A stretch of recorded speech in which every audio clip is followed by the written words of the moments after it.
Estimados irmãos da congregação Concórdia, queridos visitantes do nosso culto, e também a todos que estão acompanhando o culto pela internet, que o Espírito de Deus guie as suas palavras em nosso coração e na nossa vida, no nosso dia a dia.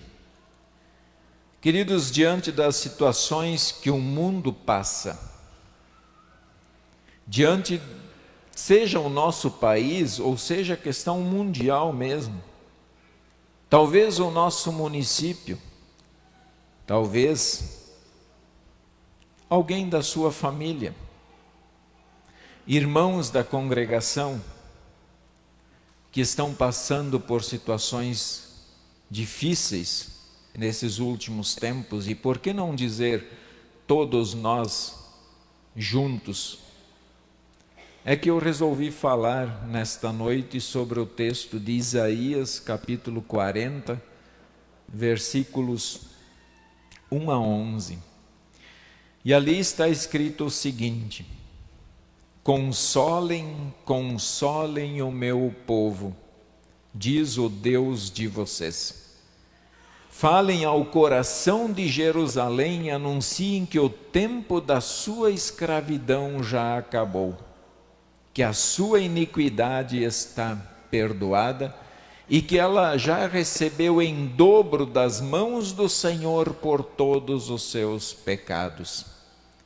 Uma voz clama no deserto: preparem o caminho do Senhor. No ermo façam uma estrada reta para o nosso Deus. Todos os vales serão levantados e todos os montes e colinas serão rebaixados. O que é tortuoso será retificado e os lugares ásperos serão aplanados. A glória do Senhor se manifestará e toda a humanidade a verá, pois a boca do Senhor o disse. Uma voz diz: proclame. E alguém pergunta: que hei de proclamar? Toda a humanidade é erva, e toda a sua glória é como a flor do campo. A erva seca e as flores caem, soprando nelas o hálito do Senhor. Na verdade, o povo é erva. A erva seca e as flores caem, mas a palavra do nosso Deus permanece para sempre. Ó Sião, você que anuncia boas novas, suba a um alto monte. Ó Jerusalém, você que anuncia boas novas, levante a sua voz fortemente. Levante-a, não tenha medo. Diga às cidades de Judá: eis aí está o seu Deus. Eis que o Senhor Deus virá com poder, e o seu braço dominará. Eis que o seu galardão está com ele, e diante dele vem a sua recompensa. Como pastor, ele apacentará o seu rebanho. Entre os seus braços recolherá os cordeirinhos e os carregará no colo. As que amamentam, ele guiará mansamente. Esse é o nosso texto, irmãos, e que Deus esteja de fato consolando e que nós nos sintamos consolados com estas palavras. Independentemente do contexto em que esse texto foi escrito, não importa nesse momento lá. É claro que estudar a história e ver o contexto é fundamental, mas independentemente desse contexto, eu vejo que esse texto ele é para nós, ele é dos nossos dias, ele é escrito para mim, ele é escrito para cada um de vocês. Ele diz: consolai, consolai o meu povo. Isto, irmãos, são palavras, e ele logo quando ele diz isso, ele afirma: diz o Deus de vocês. Não é o pastor, não sou eu que estou dizendo isso. Não é a diretoria da congregação. Não foi ninguém de vocês que escreveu isso aqui. Mas são palavras do nosso Deus. E quando procedem do nosso Deus, então o nosso coração pode se sentir seguro e confiante, porque são palavras fiéis e verdadeiras. Vejam, vemos nessas palavras uma preocupação de Deus com a missão da igreja. Com a missão da igreja. Preocupação com os enlutados.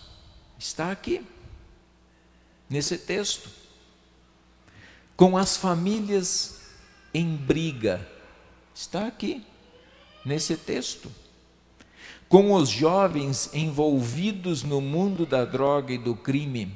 Está aqui, nesse texto. Com os pais que estão desempregados. Está aqui, nesse texto. Com os pais que não sabem mais como educar os filhos, porque os filhos não lhes obedecem. Está aqui no texto.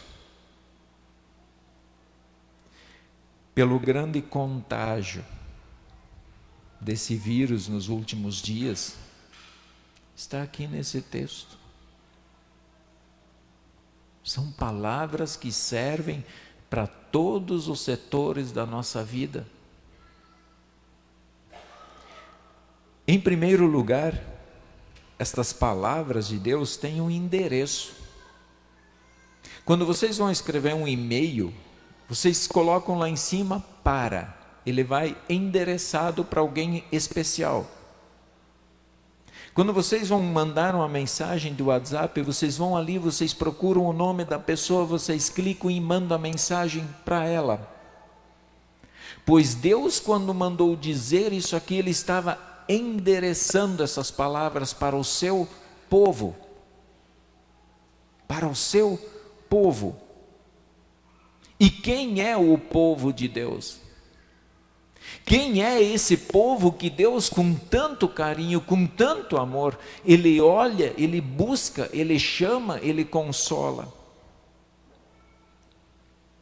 O povo de Deus é aquele que se apega em Cristo Jesus e sabe que não há salvação fora dele.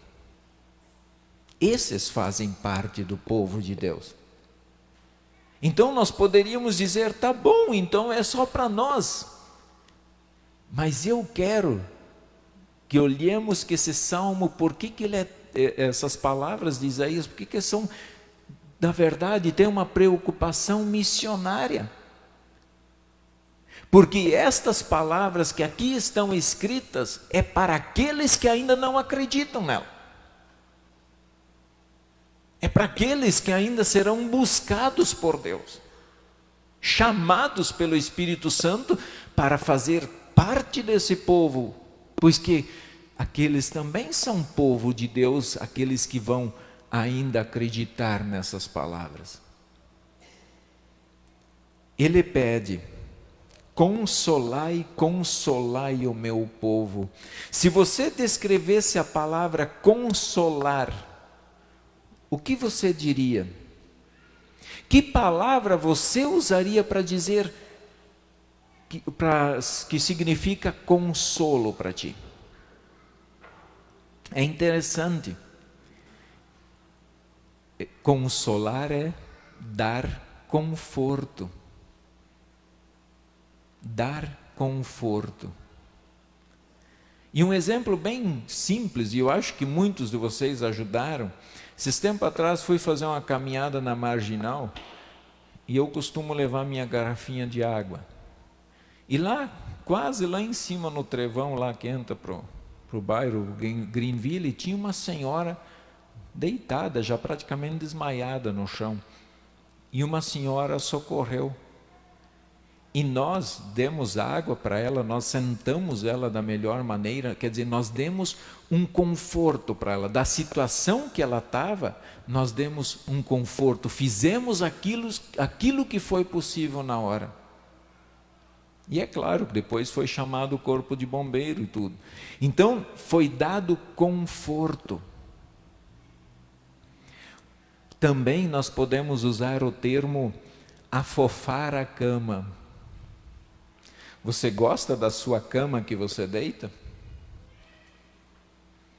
Imagine se você tivesse que deitar no chão a noite toda e você de repente ganha um colchão gostoso para deitar. Então você afofa a cama da pessoa, você arruma ela da melhor maneira possível, fazer o bem. E tem um outro termo bem interessante que é amenizar a dor. Talvez você não consiga tirar totalmente a dor da pessoa, mas você ameniza, você acalma a dor que ela sente naquele momento. Quando eu olho para essas palavras, eu penso assim, mas então o que é consolar? Que palavras usar para o coração? Que palavras eu vou usar para aquele irmão que hoje está contaminado pelo vírus? Para consolar, para dizer não desanime, não só eu, não só vocês estão com eles, mas Deus está com eles. O importante é que Deus esteja com eles. E como consolar? E vem a primeira dica: falai ao coração que a sua iniquidade está perdoada. A primeira dica: falem ao coração. Não fale somente aqui para dar entendimento, mas fale ao coração dela. E Deus, com aquele povo, Ele queria que o povo soubesse a sua iniquidade, o seu pecado está perdoado. Eu não estou mais irado contra vocês, que foi a leitura do Salmo desta noite. Até quando dura a ira de Deus? Então, com essas palavras, Deus quer consolar, falar ao coração. Um exemplo bem prático de falar ao coração, uma história que todos lembram, José e seus irmãos. Quando o pai de José faleceu, seus irmãos pensaram, agora ele vai se vingar. Agora ele vai se vingar de nós. Mas olha o que José disse. José diz para eles: não temais, pois eu vos sustentarei, a vós outros e a vossos filhos. Assim os consolou e lhes falou ao coração. Então, em vez de prometer vingança, falar assim, agora eu vou acabar com vocês, porque meu pai faleceu, o nosso pai faleceu, ele disse, não, fiquem tranquilos, eu vou sustentar vocês. Vocês não me devem mais nada. Vocês, os filhos de vocês, os meus netos, eu vou sustentar. E assim ele falou ao coração dos seus irmãos. O pai e o filho que brigam somente poderão consolar-se quando o pai falar ao coração do filho e o filho falar ao coração do pai. Esse é o momento de se consolar. Esse é o momento de perdoar. Esse é o momento que há um reconhecimento verdadeiro dizendo, eu pequei contra você. Esse é um reconhecimento. E a gente pede perdão. E quando a gente pede perdão, a gente fala ao coração da pessoa.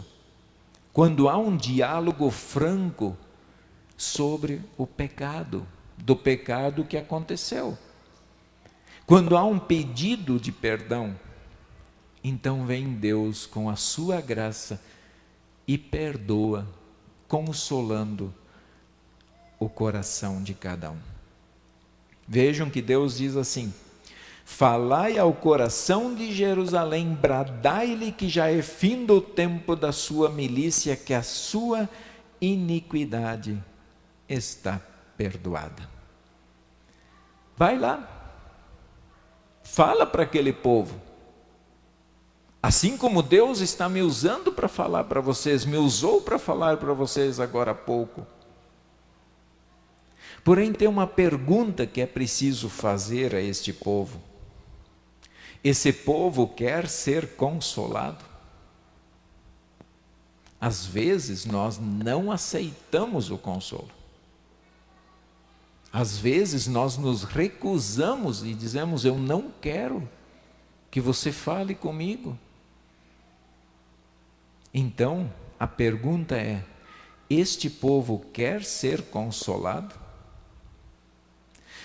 Se para Deus perdoar, nós precisamos crer em Cristo, estar arrependido, então eu estou arrependido? Há confiança plena em Cristo? E que em Cristo há perdão? Há tantos sofrimentos, porém uma boa parte do povo não quer ser consolado.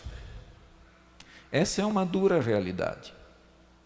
É uma dura realidade que o povo diz: isso aqui não serve, gente, isso aqui já foi escrito há 4.000 anos.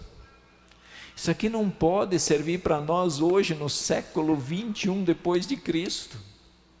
Então, eles negam essas palavras. Eles não querem ser consolados. Eles não querem e não vejam necessidade do perdão de Deus. Mas nós estamos dispostos? Vamos pensar um pouquinho assim, o que o pecado causa na nossa vida? Nós falamos muito, e pecado é tudo aquilo que nós fizemos contra a palavra de Deus. O que é pecado? Uma idolatria. Talvez alguém diga que esse Deus não é verdadeiro, que há tantos outros lá fora, e que todo mundo está certo, que todos os caminhos estão certos. Mas não é o que diz a Bíblia.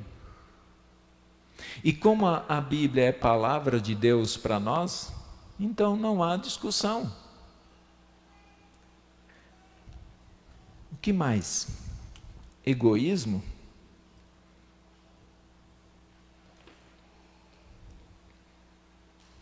Quantas vezes somos egoístas? Quantas vezes não estamos contentes com todas as bênçãos de Deus derramadas sobre nós? Cobiça?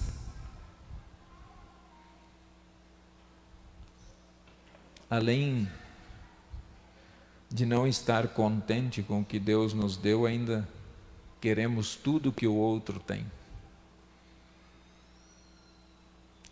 Poderíamos aqui fazer uma lista enorme de pecados e colocar, aqui não teria espaço suficiente para colocar uma cadeira em cada pecado. O que acontece? O pecado, ele nos afasta de Deus. O pecado, ele cria uma barreira entre nós e Deus. E nessas barreiras que o pecado cria, muitas vezes nós nos achamos indignos de ser consolados por Deus. Nós achamos que não nos cabe o perdão de Deus. Mas não vamos esquecer a palavra de Deus. Ele diz, vai lá e diz àquele povo que os seus pecados estão perdoados. Mas Deus não perdoa nós, Deus não nos perdoa porque nós somos policiais, médicos, dentistas, veterinários, porque somos jovens, porque somos bonitos, porque temos dinheiro, porque fizemos o bem. Nada disso. O verdadeiro consolo que nós encontramos é justamente onde eu não faço nada. E Deus olha para mim e diz: você está perdoado, você é inocente. Então, como eu posso ser inocente? Justamente porque Cristo, Ele rompe essas barreiras. Ele rompeu a barreira do pecado, derramando o seu sangue e nos dando um acesso ao Pai. E o Pai, quando perdoa, Ele perdoa, Ele tira. Não há mais nada que nos impeça de estar perante o Senhor. Então nós podemos nos sentir consolados, tranquilos. O mundo está feio ali fora, muito, e de repente pode piorar nos próximos dias, tá? E estamos preparados para isso? Nós estamos olhando para frente e dizendo: Senhor, eu não sei se vai melhorar ou se piorar. Mas o fato de estar perdoado no Senhor, venha o que vier, não importa. Nós somos consolados, porque os nossos pecados estão lavados, purificados em Cristo Jesus. E em Cristo nós somos nova criatura. Talvez por isso que o versículo 5 escreve o seguinte: vós do que clama no deserto, preparai o caminho do Senhor, endireitai no ermo vereda nosso Deus. Uma voz diz: clama. E alguém pergunta: que hei de clamar? Toda a carne é erva, e toda a sua glória como a flor da erva. Seca-se a erva e caem as flores, soprando nelas o hálito do Senhor. Na verdade, o povo é erva. Seca-se a erva e cai a sua flor, mas a palavra do Senhor Deus permanece para sempre.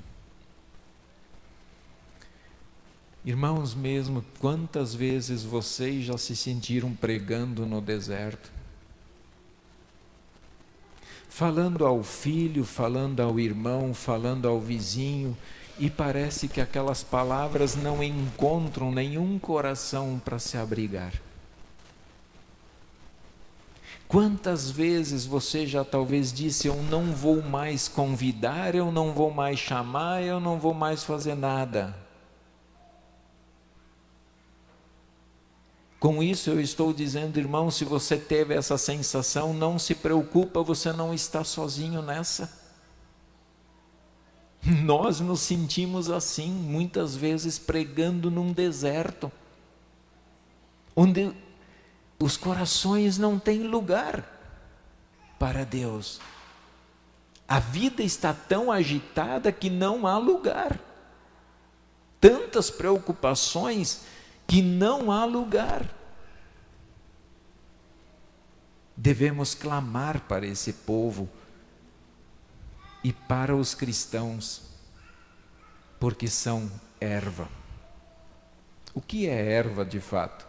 Em outras palavras, são pó, terra. Nós não somos nada sem Deus. Somos apenas pó.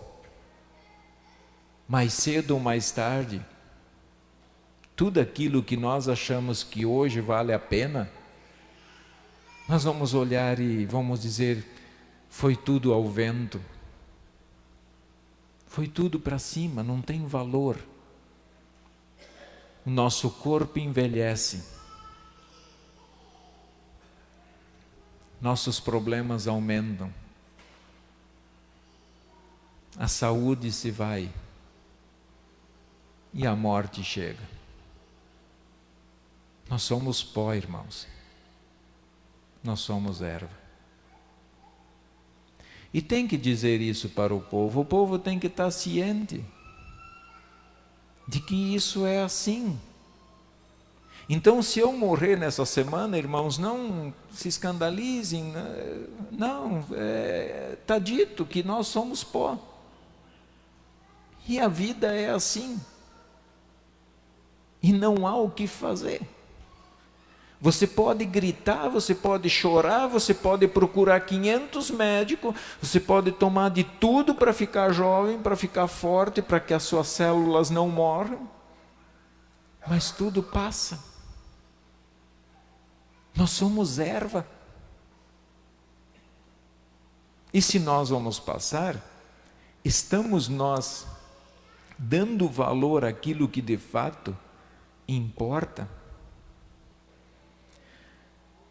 O versículo 9 diz assim: Tu, ó Sião, que anuncias boas novas, sobe a um monte alto. Tu que anuncias boas novas a Jerusalém, ergue a tua voz fortemente, levante-a, não temas, e dize às cidades de Judá: Eis aí está o vosso Deus. Ótimo, você diz, como eu estou dizendo para vocês, nós somos erva. Não importa se é pastor, se é diretoria, se é mulher, se é homem, se é criança, se é branco, se é negro, se é rico, se é pobre, todo mundo é erva. Agora, o que é consolador nisso tudo é que eu posso apontar e dizer: aqui está o meu Deus, aqui está o seu Deus, o Deus forte, que nos levantou do pó, que nos deu vida uma vez, e fazer a segunda vez basta um estralar de dedos. Deus fazer qualquer coisa nesse mundo, para Ele não é nada. Eis aí o vosso Deus. Isso é consolador, irmãos. Então não procurem consolo em tarôs, búzios, necromancia, cartomantes, imagens, na saúde, natureza, dinheiro, no poder. Não procurem consolo lá. Se nós procurarmos consolo nesses lugares, irmãos, nós vamos dar, como diz até um ditado, com o burro na água. Não procurem consolo nisso. Não firmem a vida de vocês nisso. Diante de tudo que está acontecendo, quem sabe essa é a última vez que nós nos vemos. Vocês já pensaram nisso? Então, estar diante desse Deus é um privilégio, é uma bênção.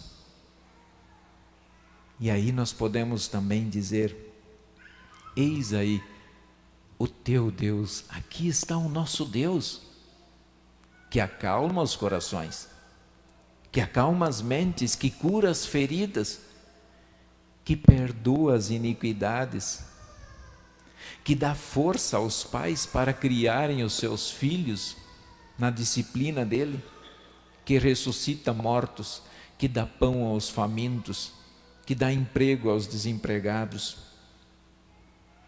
e que restaura a saúde, seja por vírus ou por qualquer outra enfermidade. Deus restaura a saúde. Temos que apresentar o Deus do versículo 11.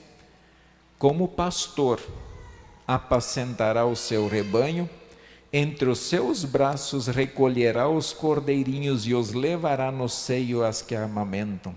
Ele guiará mansamente. Pastor.